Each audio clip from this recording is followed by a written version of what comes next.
नमस्कार, जोहार झारखंड देख रहे हैं आप और मैं आपके साथ रंजना रावत। साइबर अपराधियों के खिलाफ जामताड़ा पुलिस को एक और बड़ी सफलता मिली है। नारायणपुर और कर्माटांड थाना क्षेत्रों से पुलिस ने 11 साइबर अपराधियों को गिरफ्तार किया है, जिनके पास से 27 mobile, 37 SIM card, 8 ATM card के अलावा एक लैपटॉप और एक बाइक बरामद किया गया है। एसपी ने बताया कि पकड़े गए कई अपराधी पहले भी जेल जा चुके हैं, लेकिन जेल से निकलने के बाद फिर से साइबर क्राइम कर रहे थे। वहीं अपराधियों में 2 सगे भाई और 2 कजिन ब्रदर्स भी शामिल हैं। ये लोग फर्जी बैंक अधिकारी बनकर लोगों से ठगी करते थे।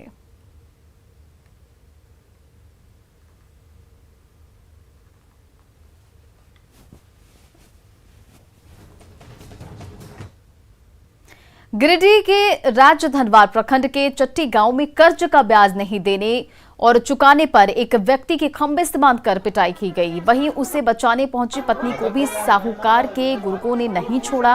बताया जा रहा है कि धनवार प्रखंड के चट्टी गांव निवासी विनोद नायक ने साहूकार उमेश नायक से 50,000 रुपए कर्ज लिया था। 2 साल बीतने के बाद उसका ब्याज 30,000 हो गया और ब्याज के 30,000 रुपए देने में जब पीड़ित ने असमर्थता जताई तो साहूकार ने अपने रिश्तेदारों के साथ उसे पकड़ लिया और बिजली के खंभे में बांधकर पिटाई की। करीब आधे घंटे तक पिटाई का सिलसिला चलता रहा। बाद में स्थानीय लोगों की सहायता से पीड़ित का रेस्क्यू किया गया और पीड़ित की पत्नी ने धनवार थाने में आवेदन देकर इंसाफ की गुहार लगाई है।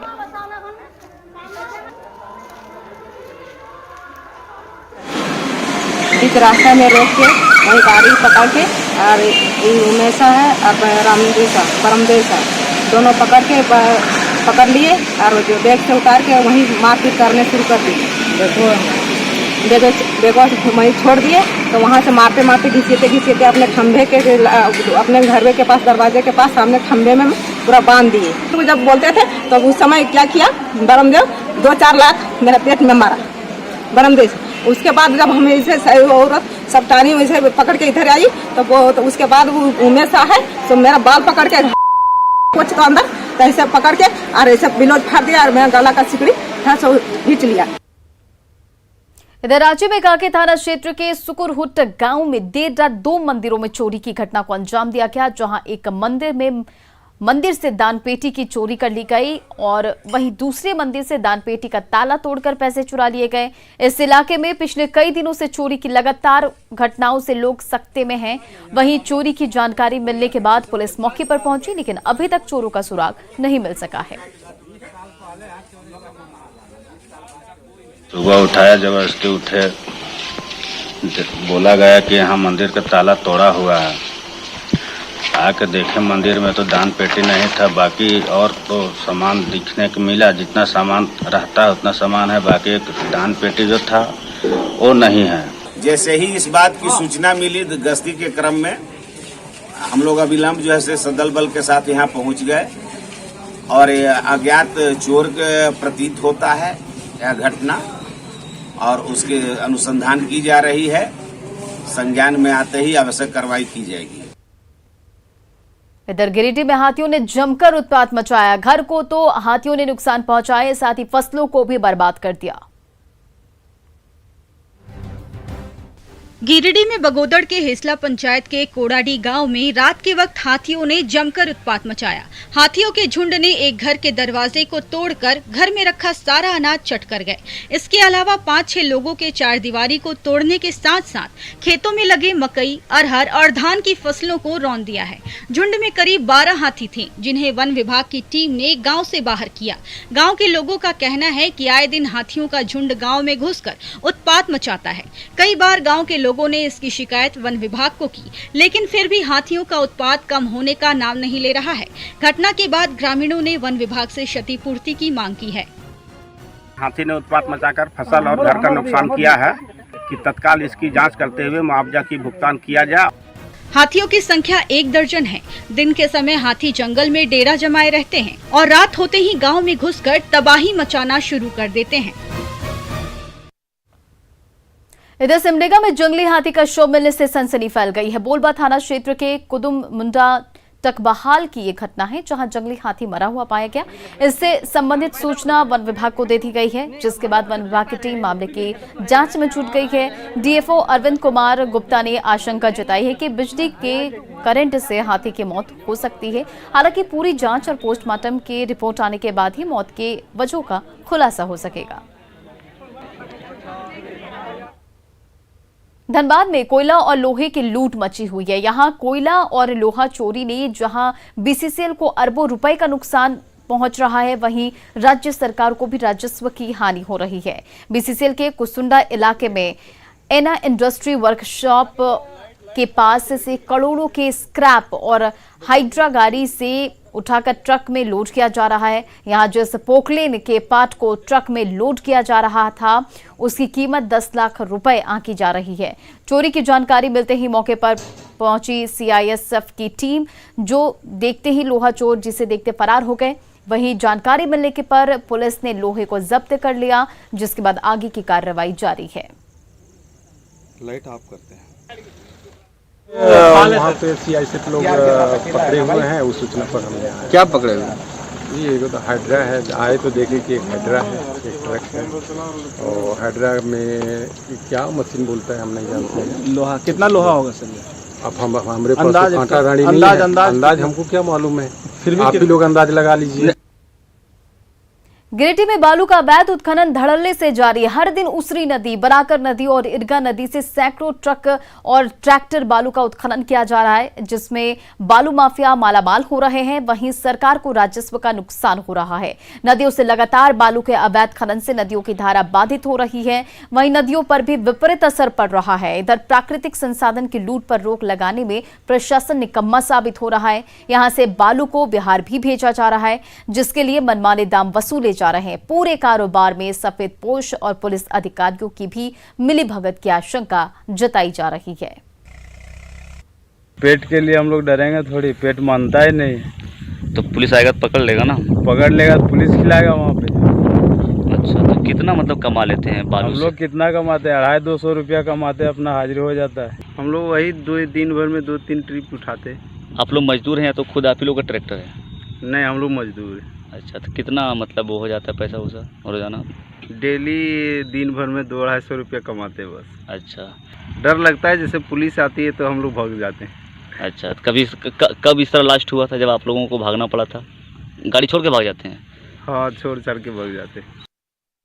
गिरिडीह जिले में बालू का अवैध उत्खनन धड़ल्ले से जारी है और इस पर अंकुश लगाने में सरकार और प्रशासन बिल्कुल नाकामयाब साबित हो रही है, क्योंकि आपको बता दें कि गिरिडीह के 3 सबसे प्रमुख नदियां उसरी नदी, बड़ाकर नदी और इरगा नदी से लगातार सैकड़ों ट्रैक्टर व ट्रक बालू का उत्खनन किया जा रहा है। बारिश के बाद गुमला के कई इलाकों में जनजीवन खासा प्रभावित होती है और डुमरी प्रखंड के मिचाई पाठ में तो बारिश के बाद कई दिक्कतों से लोगों का सामना होता है। बारिश के बाद कच्ची सड़क दलदल हो जाती है। नदी का जलस्तर बढ़ने के बाद प्रखंड मुख्यालय से संपर्क टूट जाता है, लेकिन कामकाज की वजह से मुख्यालय जाने की मजबूरी भी होती है, तो जान पर खेलकर लोग नदी पार करते हैं।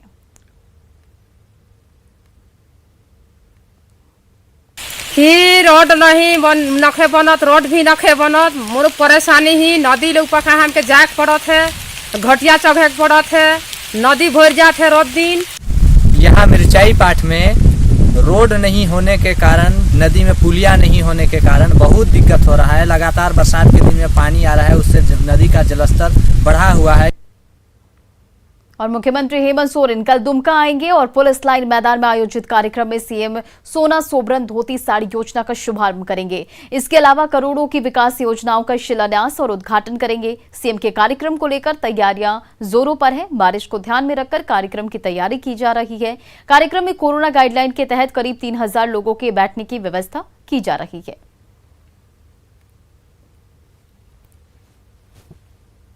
रूपा तिर्की केस को प्रभावित करने का कांग्रेस के कार्यकारी अध्यक्ष बंधु तिर्की पर आरोप लगा है। वहीं जब न्यूज 18 की टीम रांची में रूपा तिर्की के आवास पर पहुंची तो रूपा की मां ने कुछ भी बताने से साफ इनकार कर दिया। उन्होंने कहा कि पूरे मामले की सीबीआई जांच चल रही है, इसलिए वो कुछ भी नहीं बोल सकती। हालांकि उन्होंने बंधु तिर्की से मुलाकात की बात को माना है। बोल नहीं सकते हैं, अभी जांच हो रहा है, अभी हम कुछ नहीं बोल सकते हैं। अब क्या होता है आगे क्या हम नहीं जानते। आए थे वो तो, मगर हम लोग तो कुछ नहीं दिए हैं इधर से। न्यायिक जांच की बोले कि सीबीआई को दूसरे जांच कराना चाहिए। नहीं, हम लोग तो सीबीआई शुरू से सीबीआई जांच मांग रहे हैं। जांच हो रहा है, हम अभी तो कुछ नहीं बोल सकते हैं अपना। रूपा तिर्की केस में कांग्रेस के प्रदेश कार्यकारी अध्यक्ष बंधु तिर्की विवादों में घिरते दिख रहे हैं। इस मामले में बीजेपी हमलावर दिख रही है। बीजेपी प्रवक्ता प्रतुल शाहदेव ने पूछा, आखिर किसके इशारे पर बंधु तिर्की ऐसा कर रहे हैं, इसका खुलासा होना चाहिए। रूपा तिर्की जी की जब मौत हुई थी तब भी उनके परिजनों ने संदेह जाहिर किया था और सीबीआई जांच की मांग की थी और कहा था कि इनकी मौत के जो तार हैं वो सत्ता के शीर्ष में बैठे लोगों के करीबियों से जुड़े हुए हैं। लेकिन इस पूरे मामले की लीपापोती करने के लिए न्यायिक आयोग का गठन किया गया, जो कि बहुत ऐसा रेयर केस होता है कि किसी हत्या आत्महत्या के मामले में पुलिस या किसी इन्वेस्टिगेटिंग एजेंसी को छोड़कर न्यायिक आयोग जांच करे। और अब एक ऑडियो वायरल हुआ है जिसमें बंधु तिर्की कहते दिख रहे हैं कि वो पेट्रोल पंप दिला देंगे, क्षतिपूर्ति दिला देंगे। और बंधु तिर्की ने खुद एडमिट किया कि वो रूपा तिर्की के घर गए भी थे उनके परिजनों को समझाने के लिए। तो यही असली चरित्र है आदिवासियों के हित की बात करने वाले लोगों की, और एक आदिवासी बेटी को न्याय से वंचित कर रहे हैं बंधु तिर्की यहाँ पर, और उनके परिजनों को मैनेज करने पे लगे। हम तो जानना चाहते हैं कि आखिर वो किसके इशारे पर इतनी बड़े ऑफर्स को लेकर गए थे, किसको बचाने की कोशिश कर रहे हैं बंधु तिर्की। कांग्रेस के कार्यकारी अध्यक्ष बंधु तिर्की पर रूपा तिर्की के परिजनों को कथित प्रलोभन दिए जाने के आरोपों को जेएमएम और कांग्रेस ने बेबुनियाद बताया। जेएमएम ने इस मामले में बीजेपी पर राजनीति करने का आरोप लगाया। वहीं कांग्रेस ने कहा कि सीबीआई जांच पर उन्हें भरोसा नहीं है, इसलिए न्यायिक जांच की मांग उठाई गई थी। कांग्रेस नेता ने कहा कि पीड़ित के परिजनों को मदद की बात करना कोई गुनाह नहीं है। वो परिवार सदमा में है, वो एक कमाने वाली महिला थी, तो उसकी क्षतिपूर्ति, उसे मुआवजा तो मिलना चाहिए। वो सरकार के एक जिम्मेवार विधायक हैं, हमारे गठबंधन के विधायक हैं। आदिवासियों के बीच उनकी एक अलग तरह की छवि है। अगर वो जाकर मुआवजे की बात करते हैं, उस परिवार को मदद दिलाने की बात करते, तो इसमें आरोप कहाँ है? मुझे लगता है भाजपा वालों का मानसिक दिवालियापन नजर आता है। उन्हें सिर्फ राजनीति सूझती है। ये बेबुनियाद आरोप है। माननीय बंधु तिर्की जी ने अगर पेट्रोल पंप या परिवार के आर्थिक मदद की बात की है, तो हमको नहीं लगता है कि इसमें किसी तरह की कोई गलत बात की है। जहाँ तक सवाल है न्यायिक जांच की, तो उस वक्त सारे कई संगठनों ने और कई पार्टियों ने न्यायिक जांच की मांग की थी। चूँकि बंधु तिर्की जानते हैं कि सीबीआई पर हम लोगों का एतमाद नहीं है और सीबीआई दूध का दूध पानी का पानी नहीं कर पाएगी, इसलिए बंधु तिर्की जी ने इस संदर्भ में अगर कहा है तो हमको लगता है कि इसमें कोई गलत बात नहीं है। हजारीबाग के दारू थाना क्षेत्र में एक युवती के साथ 5 लोगों ने गैंगरेप की वारदात को अंजाम दिया। पीड़ित का इलाज शेख बिहारी मेडिकल कॉलेज में कराया जा रहा है और पीड़ित की ओर से दिए गए आवेदन पर मामला दर्ज कर पुलिस मामले की छानबीन कर रही है। बताया जा रहा है कि गैंगरेप के 3 आरोपी उसी गांव के हैं, जबकि 2 आरोपी बगल के गांव के रहने वाले हैं। घटना 18 सितंबर शनिवार की सुबह की है। बताया गया कि 3 युवती शौच के लिए सुबह निकली थी। इसी दौरान 5 लड़कों ने बाइक से उन लोगों का पीछा किया, जिसमें 2 युवती भागने में सफल रही। वहीं एक युवती को अगवा कर उन लोगों ने गैंगरेप की वारदात को अंजाम दिया। फिलहाल पुलिस पूरे मामले की जांच कर रही और अब तक पुलिस के हाथ खाली है। झारखंड में वैक्सीनेशन में तेजी आ गई है। वहीं अब ऑनलाइन के साथ ऑन स्पॉट स्लॉट बुक किए जा रहे हैं। अगर किसी ने ऑनलाइन स्लॉट बुक नहीं किए हैं तो उनका ऑन स्पॉट स्लॉट बुक किया जा रहा है। ऐसे लेकर वैक्सीनेशन सेंटर पर अलग काउंटर बनाया गया है और जिससे लोगों को राहत मिल रही है। हमारे पास गवर्नमेंट वैक्सीनेशन भी थोड़ी कमी थी, बट अभी वैक्सीनेशन हमारे पास पूरा अवेलेबल है। तो पहले मुझे इस सेंटर पे 600-700 डोज मिलता था, लेकिन अभी 1700 डोज हर दिन मिल रहा है, 1500-1700 डोज कोविशील्ड प्लस कोवैक्सीन दोनों। तो अब क्या हो गया कि जो लोग हैं, आप देखिएगा फर्स्ट डोज से ज़्यादा सेकेंड डोज में लोग आ रहे हैं, क्योंकि फर्स्ट डोज काफ़ी परसेंटेज ऑफ लोग ले चुके हैं। तो अभी है, उसके सेकेंड डोज में आने पे ये होता है कि हमारे पास हर दिन ऑन स्पॉट और स्लॉट बुक वाले दोनों आते हैं। ठीक है, जिसमें स्लॉट बुक वाले अब थोड़े कम हो रहे क्योंकि हमारे पास ऑन स्पॉट जो है वो काफ़ी अवेलेबल हो जाता है। अभी भी आप देखिएगा तो ऑन स्पॉट अवेलेबल रहता है। राज्य में वैक्सीन की कमी नहीं है, लेकिन बोकारो में वैक्सीन नहीं होने से लोगों को सेंटर से बेरंग लौटना पड़ रहा है। हालांकि कई सेंटर पर वैक्सीन मिल रही है जहां लोगों की भीड़ है। सेक्टर 5 के पुस्तकालय मैदान में बने वैक्सीनेशन सेंटर में रोज सैकड़ों लोगों की भीड़ रहती है, लेकिन आज यहां भी वैक्सीन नहीं थी। वैक्सीन नहीं है। वैक्सीन जब स्टेट में आता है हम लोग पूछते हैं कि वैक्सीन, वहां से होता है कि वैक्सीन नहीं है, फलना दिन आइए वैक्सीन आ रहा है। तब सूचना मिलती है तो हम लोग गाड़ी भेजते हैं तो वैक्सीन आता है। तो कल गाड़ी जाएगी जहां तक उम्मीद है। राज्य के जेएससी स्टेडियम 19 नवंबर को एक बार फिर T20 क्रिकेट का रोमांच देखने को मिलेगा। मैच के आयोजन को लेकर जेएससीए ने भी तैयारियां तेज कर दी। हालांकि बीसीसीआई और राज्य सरकार की ओर से मैच को लेकर फिलहाल कोई गाइडलाइन जारी नहीं की गई है। जेएससी स्टेडियम में उपाध्यक्ष और सचिव से बात की संवाददाता संजय कुमार सिन्हा ने। करीब 4 सालों के बाद एक बार फिर झारखंड के जीएससी स्टेडियम में अंतर्राष्ट्रीय मैचों का धूम धड़ाका देखने को मिलेगा, T20 देखने को मिलेगा। हम इसे मौजूद हैं जीएससी स्टेडियम के भीतर में और हमारे साथ यहां पर जीएससी के उपाध्यक्ष हैं, साथ में सचिव भी। हम उनसे बात करेंगे कि वास्तव में इतने बड़े आयोजन को लेकर तैयारी कैसी है। इतना बड़ा आयोजन 19 नवंबर को, एक बार फिर से वही रौनक जीएससी में। देखिए, झारखंड के लिए गौरव की बात है कि जीएससी अंतर्राष्ट्रीय स्टेडियम में इंटरनेशनल मैचेस होते हैं और इंडिया न्यूजीलैंड का मैच यहाँ पे होगा, अच्छे से होगा। और ये मैं हमेशा कहता हूँ कि जीएससी हमेशा की तरह जितने भी इंटरनेशनल मैचेस का आयोजन यहाँ पे हुआ है, जीएससी की टीम ने, जो अमिताभ सर के जो आप कहेंगे जो उन्होंने एक लाइन खींच कर रखी हुई है, उसको फॉलो करते हुए यहाँ पे आयोजन बड़े ही अच्छे तरीके से होता है। और ये पूरे स्टेट के लिए गर्व की बात है कि इंटरनेशनल मैचेस जब भी होता है तो उसमें पूरे दुनिया में आप देखेंगे जो टीवी के जो व्यूअरशिप होते हैं वो करोड़ों में होते हैं।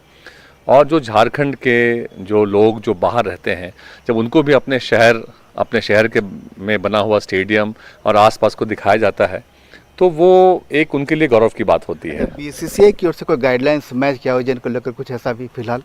देखिए, बीसीसीआई की जो भी गाइडलाइंस होंगे, जहाँ तक दर्शकों की संख्या के बारे में, ऑडियंस रहेंगे तो कितने रहेंगे, ये सारी चीज़ों को बिल्कुल, क्योंकि आपको भी पता है कि इस कोरोना पैंडमिक के बाद से सभी चीज़ों पे काफ़ी बंदिशें लगी हुई हैं। तो इन सभी चीज़ों का, प्रोटोकॉल्स का जो SOPs रहेंगे उनका बिल्कुल अक्षरशः बिल्कुल पालन किया जाएगा। किसी भी अंतर्राष्ट्रीय मैच को कराने के लिए हम लोगों को 15-20 दिन का भी अगर समय मिलेगा तो हम लोग करा लेंगे। उसमें ग्राउंड साइड से हम लोगों को कोई प्रॉब्लम नहीं है। दूसरी बात है कि दर्शक का कितना अलाउ करेगा सरकार के तरफ से, वो स्टेट गवर्नमेंट जो हम लोगों को गाइडलाइन मिलेगा, सेंट्रल गवर्नमेंट का होगा और BCCI का होगा, ये 100% श्योर है कि उसको हम लोग फॉलो करेंगे। उसमें किसी भी तरह का कोई कोताही नहीं होगा। आपको याद होगा कि जब हम लोग कार्बन T20 और ये कराए थे, बाइजूज करवाए थे, उस समय ये जो महामारी थी अपने उफान पर थी, उस परिस्थिति में भी हम लोगों ने सक्सेसफुली कराया। संजय कुमार सिन्हा, न्यूज़ 18, रांची।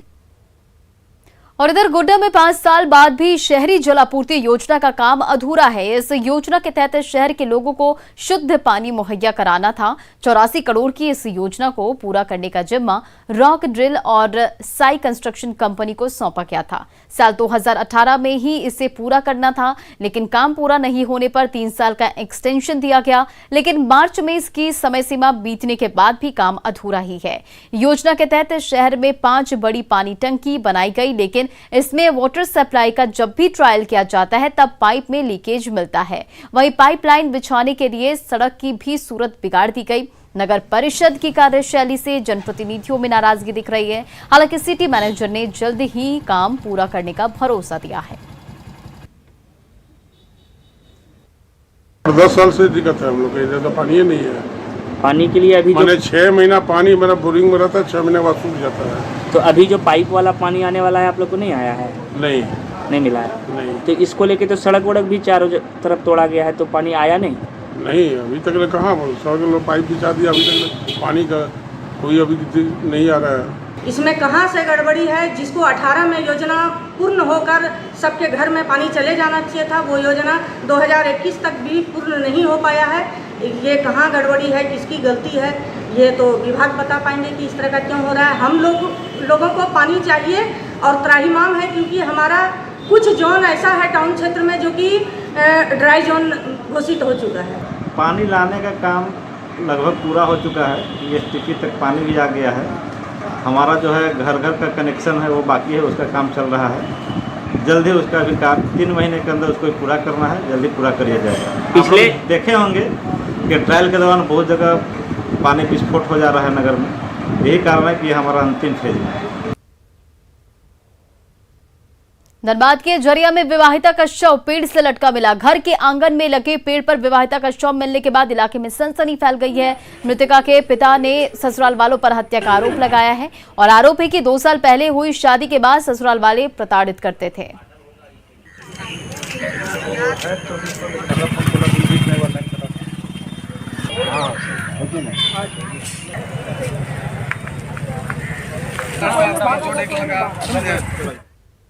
यहाँ पर 2 महीना 3 महीना के बाद 3 महीना के बाद गला गली करने लिए हम लोग दोनों 2 बार 3 बार आए, बल्कि मारने के लिए दौड़ा हमको।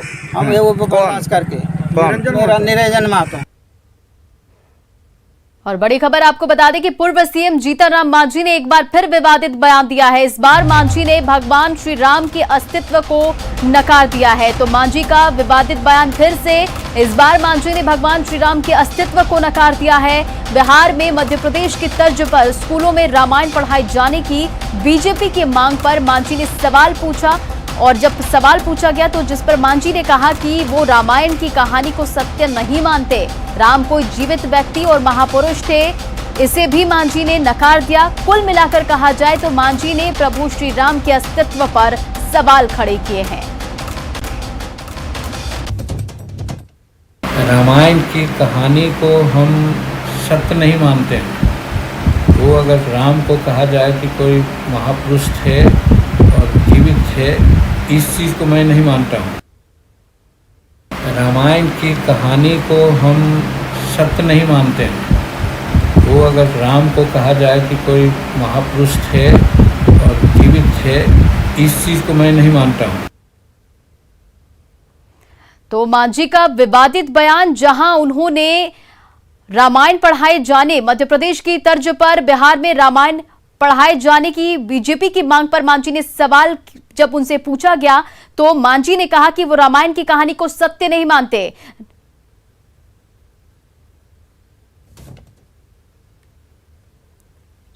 और हमारे साथ बीजेपी नेता प्रेम रंजन पटेल इस वक्त फोन लाइन पर जुड़ गए हैं।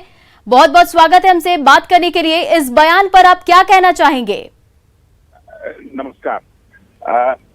देखिए, मांझी जी ने क्या बात बोली है मुझे मालूम नहीं है, लेकिन इसको कोई भी रामायण को या राम को कोई जो है से नकार नहीं सकता है।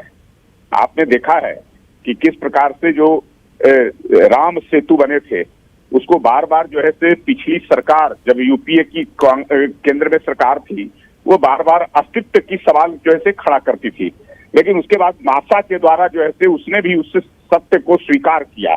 उसने कहा यहाँ भी जिस प्रकार से पुरातत्व विभाग अयोध्या में खनन किया और खनन करने के बाद जो है से भगवान राम के मंदिर का अस्तित्व होने का जो है से उसने प्रमाण इकट्ठा किया, उसके आधार पर सुप्रीम कोर्ट ने मंदिर निर्माण के लिए स्वीकृति दी।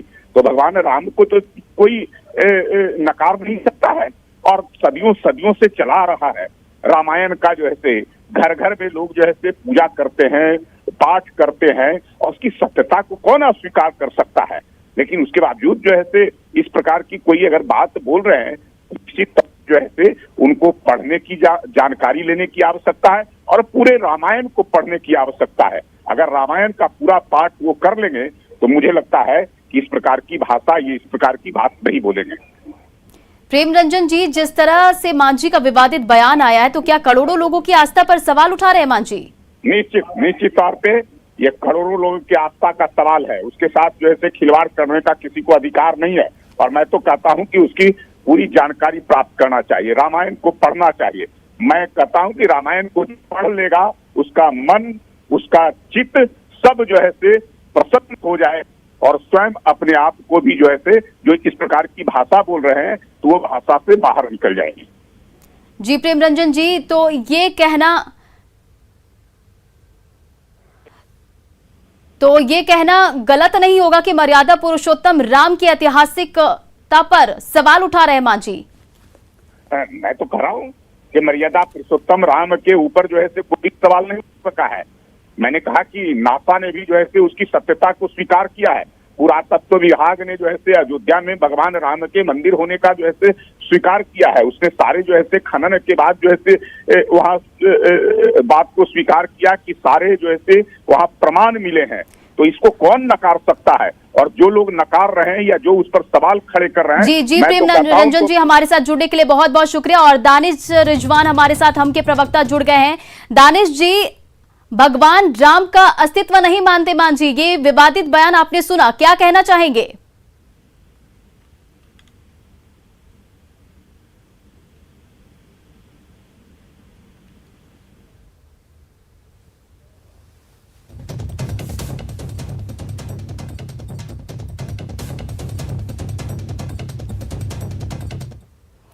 तो फिलहाल इस बुलेटिन में इतना ही। बने रहे आप न्यूज़ 18 बिहार झारखंड के साथ।